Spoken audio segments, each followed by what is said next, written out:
नमस्कार दोस्तों, कैसे हो आप सब। उम्मीद करती हूँ कि आप सब अच्छे होंगे।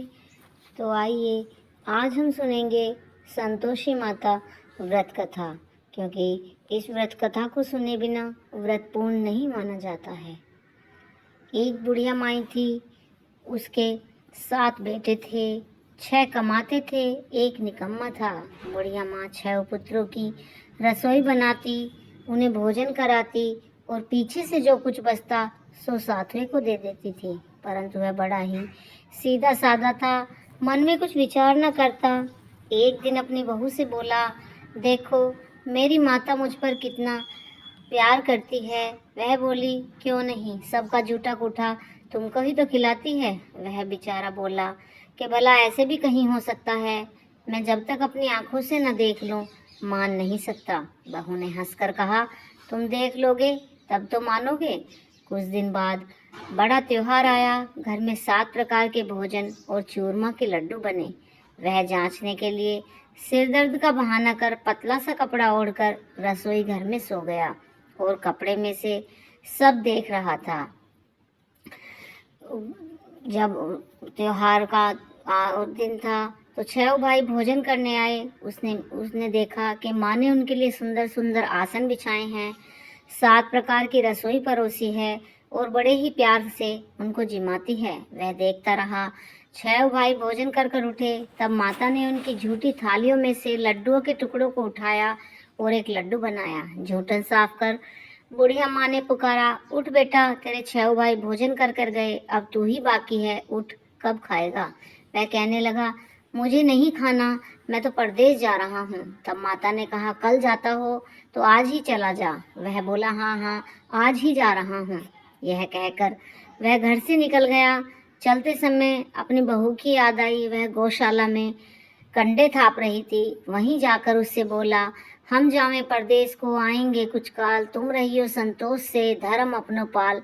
वह बोली, जाओ पिया आनंद से, हमरू सोच हटाए, राम भरोसे हम रहें, ईश्वर तुम्हें सहाय। दे निशानी आपनी, देख धरू मैं धीर, सुधी हमरी मतियो बिसरियो, रखियो मन गंभीर। वह बोला, मेरे पास तो कुछ नहीं है, यह अंगूठी है सो ले लो और अपनी कुछ निशानी मुझे दे दो। वह बोली, मेरे पास क्या है, यह गोबर से भरा हाथ है। यह कहकर उसकी पीठ में गोबर के हाथ की थाप मार दी।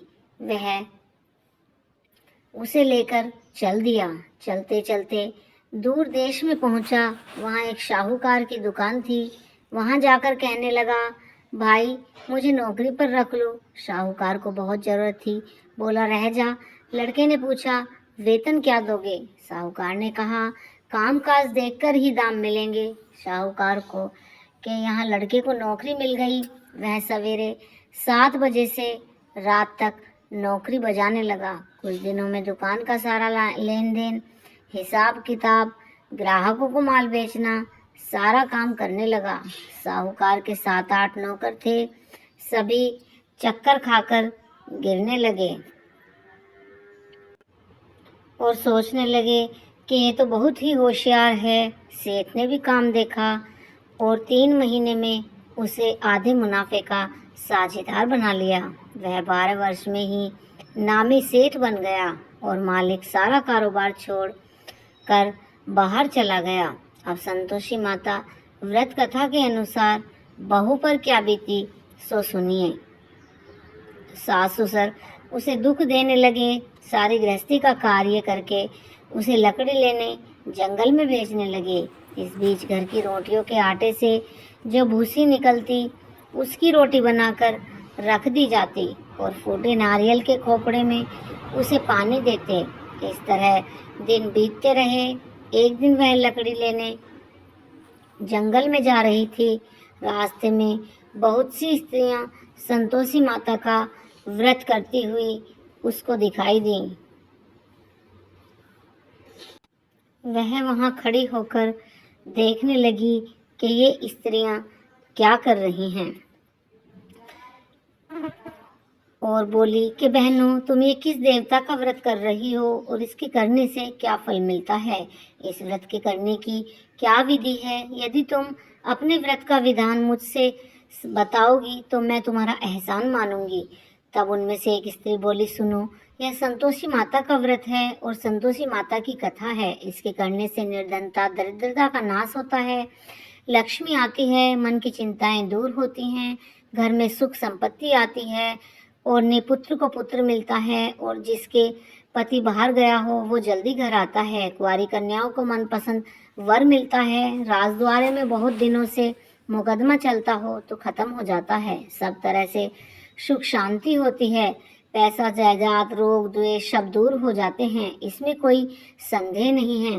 वह पूछने लगी, यह व्रत कैसे किया जाता है, यह भी बताओ तो बड़ी कृपा होगी। स्त्री कहने लगी, 1.25 का गुड़ चला लेना, इच्छा हो तो 5.25 का लेना या 11.25 का भी, अपनी सहूलियत अनुसार लेना, बिना परेशानी, श्रद्धा और प्रेम से जितना बन सके उतना लेना। 1.25 से 5.25 तथा इससे भी ज्यादा शक्ति और भक्ति अनुसार हर शुक्रवार को निराहार रह संतोषी माता की कथा अवश्य कहना और सुनना। इसके बीच क्रम टूटे नहीं, लगातार नियम पालन करना। सुनने वाला कोई ना मिले तो घी का दीपक जला लेना, उसके आगे जल के पात्र को रख कथा कहना, परंतु नियम न टूटे। जब तक कार्य सिद्ध न हो नियम पालन करना। कार्य सिद्ध हो जाने पर ही व्रत का उद्यापन करना। 3 मास में माता फल पूरा करती हैं। यदि किसी के खोटे ग्रह हों तो भी माता 1 वर्ष में अवश्य कार्य को सिद्ध करती हैं। कार्य सिद्ध होने पर ही उद्यापन करना चाहिए, बीच में नहीं। उद्यापन में 2.5 सेर आटे का खाजा तथा इसी परिणाम से खीर तथा चने का साग करना। 8 लड़कों को भोजन कराना। जहाँ तक मिले देवर जेठ अपने ही कुटुंब के लड़के लेना, ना मिले तो रिश्तेदार और पड़ोसियों के लड़के बुलाना, उन्हें भोजन कराना, यथाशक्ति दक्षिणा देना, माता का नियम पूरा करना। उस दिन घर में कोई खटाई न खाए। यह सुनकर बुढ़िया के लड़के की बहू चल दी। रास्ते में लकड़ी के बोझ को बेच दिया और उन पैसों से गुड़ चना ले माता के व्रत की तैयारी कर आगे चली और सामने मंदिर देख पूछने लगी, ये मंदिर किसका है? सब कहने लगे, संतोषी माता का मंदिर है। यह सुन के माता के मंदिर में जा माता के चरणों में लौटने लगी। दीन होकर विनती करने लगी कि माँ, मैं निपट मूर्ख हूँ, व्रत के कायदे कानून नियम कुछ नहीं जानती, मैं बहुत दुखी हूँ। हे माता, हे जगत जननी, मेरा दुख दूर करें, मैं तेरी शरण में हूँ। माता को दया आई। एक शुक्रवार बीता के दूसरे शुक्रवार को ही उसके पति का पत्र आया और तीसरे शुक्रवार को भेजा हुआ पैसा भी आ पहुंचा। यह देख जेठानी मुंह सिकोड़ने लगी, इतने दिनों में पैसा आया, इसमें क्या बड़ाई है? लड़के ताने देने लगे। काकी के पास अब पत्र आने लगे, रुपया आने लगा। अब तो काकी की खातिर बढ़ेगी, अब तो काकी बोलने से भी नहीं बोलेगी। बेचारी सरलता से कहती, भैया पत्र आए, रुपया आए, हम सबके लिए अच्छा है। ऐसा कहकर आंखों में आंसू भरकर संतोषी माता के मंदिर में मातेश्वरी के चरणों में गिरकर रोने लगी। माँ, मैंने तुमसे पैसा नहीं मांगा, मुझे पैसे से क्या काम, मुझे तो अपने सुहाग से काम है। मैं तो अपने स्वामी के दर्शन और सेवा मांगती हूँ। तब माता ने प्रसन्न होकर कहा, जा बेटी, तेरा स्वामी भी आएगा। यह सुन वह खुशी से बावली हो घर में जाकर काम करने लगती है। अब संतोषी माता मन में विचार करने लगी कि इस भोली पुत्री से मैंने कह तो दिया तेरा पति आएगा, पर आएगा कहाँ से? वह तो स्वप्न में भी इसे याद नहीं करता। उसे याद दिलाने के लिए मुझे ही जाना पड़ेगा। इस तरह माता बुढ़िया के बेटे के पास जा स्वप्न में प्रकट होकर कहने लगी कि साहूकार के बेटे सोता है या जागता है? वह बोला, माता, सोता भी नहीं हूँ, जागता भी नहीं हूँ, बीच में ही हूँ, कहो क्या आज्ञा है? माँ कहने लगी, तेरा घर बार कुछ है या नहीं?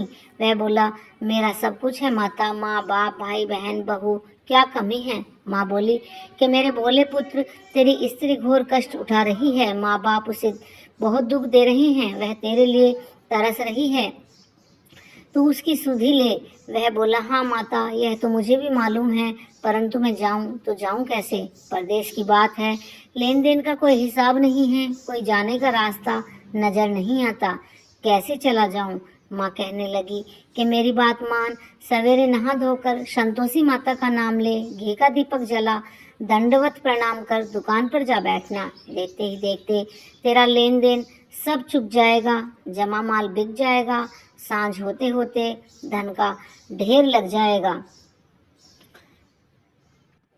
वह सवेरे जल्दी उठता है और जो उसने सपने में देखा जाकर वहां अपने मित्रों को बताता है। तब सब उसकी बात सुनकर उसकी हंसी उड़ाने लगते हैं कि कहीं सपने भी सच होते हैं। तब एक बूढ़ा बोला कि देख भाई, मेरी बात मान।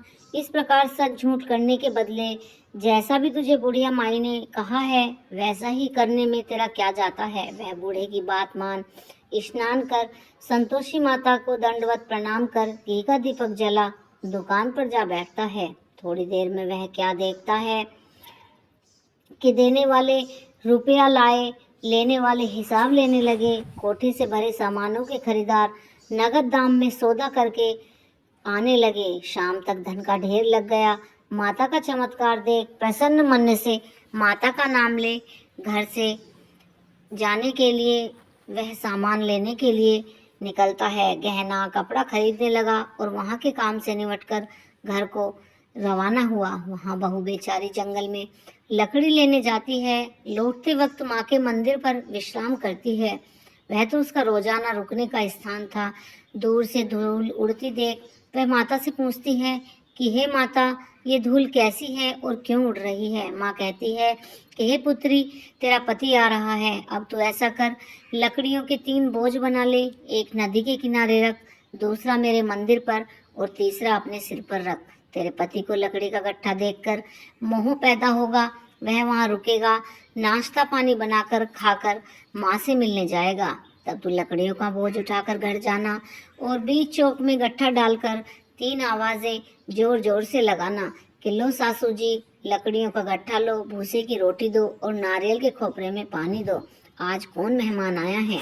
माँ की बात सुन बहू बहुत अच्छा माता जी ऐसा कहकर प्रसन्न हो लकड़ियों के 3 गट्ठे बनाती है। एक नदी के तट पर एक माता के मंदिर पर रखकर इतने में ही एक मुसाफिर आ पहुंचता है। सूखी लकड़ी देखकर उसकी इच्छा होती है कि अब यहीं विश्राम करे और भोजन बना खाकर गांव को जाए। इस प्रकार भोजन बनाकर विश्राम कर वह गांव को गया, सबसे प्रेम से मिला। उसी समय बहू सिर पर लकड़ी का गट्ठा लिए आती है। लकड़ी का भारी बोझ आंगन में डालकर जोर से 3 आवाज देती है, लो सासू जी, लकड़ी का गट्ठा लो, भूसे की रोटी दो, नारियल के खोपड़े में पानी दो। आज कौन मेहमान आया है। यह सुनकर सास बाहर आ अपने दिए कष्टों को भुलाते हुए कहती है कि बहू ऐसा क्यों कहती है, तेरा ही मालिक तो आया है। आ बैठ, मीठा भात खा, भोजन कर, कपड़े गहने पहन।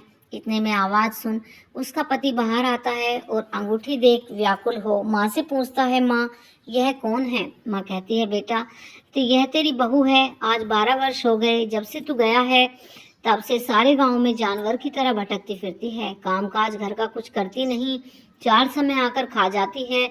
अब तुझे देखकर भूसी की रोटी और नारियल के खोपरे में पानी मांगती है। वह लज्जित हो बोला, ठीक है माँ, मैंने इसे भी देखा है और तुम्हें भी देखा है। अब मुझे दूसरे घर की ताली दो, मैं उसमें जाकर रहूंगा। तब माँ बोली, ठीक है बेटा, जैसी तेरी मर्जी, कहकर चाबी का गुच्छा पटक देती है। उसने चाबी ले दूसरे कमरे में जो तीसरी मंजिल के ऊपर था उसे खोलकर सारा सामान जमाया। एक दिन में ही वहां राजा के जैसे ठाठ हो गए। तब अगला शुक्रवार आया तो बहू ने अपने पति से कहा कि मुझे माता का उद्यापन करना है। पति बोला, बहुत अच्छी बात है, खुशी से करो। वह तुरंत ही उद्यापन की तैयारी करने लगी। जेठ के लड़कों को भोजन के लिए कहने गई। तब उसने मंजूर तो किया, परंतु जेठानी ने अपने बच्चों को सिखला दिया, देखो रे, भोजन के समय सब लोग खटाई मांगना, जिससे उसका उद्यापन पूरा नहीं होगा। लड़के जेमने आए, खीर खाजा पेट भरकर खाई, परंतु याद आते ही कहने लगे, हमें कुछ खटाई दो, खीर खाजा हमें नहीं भाता। देखकर अरुचि होती है। बहू कहने लगी, खटाई किसी को नहीं दी जाएगी, यह तो संतोषी माता का प्रसाद है। लड़के तुरंत उठ खड़े हुए, बोले, पैसे दो। भोली बिचारी बहू कुछ नहीं जानती थी, सो उन्हें पैसे दे दिए। लड़के उसी समय जाकर इमली लाकर खाने लगे। यह देखकर बहू पर माताजी का कोप हुआ। राजा के दूत उसके पति को पकड़ कर ले गए। जेठ जेठानी मनमाने खोटे वचन कहने लगे, लूट लूट कर धन इकट्ठा करके लाया था, सो राजा के दूत पकड़ कर ले गए। अब सब मालूम पड़ जाएगा जब जेल की हवा खाएगा। बहू ऐसे वचन सहन नहीं करती, रोती रोती माता के मंदिर में गई।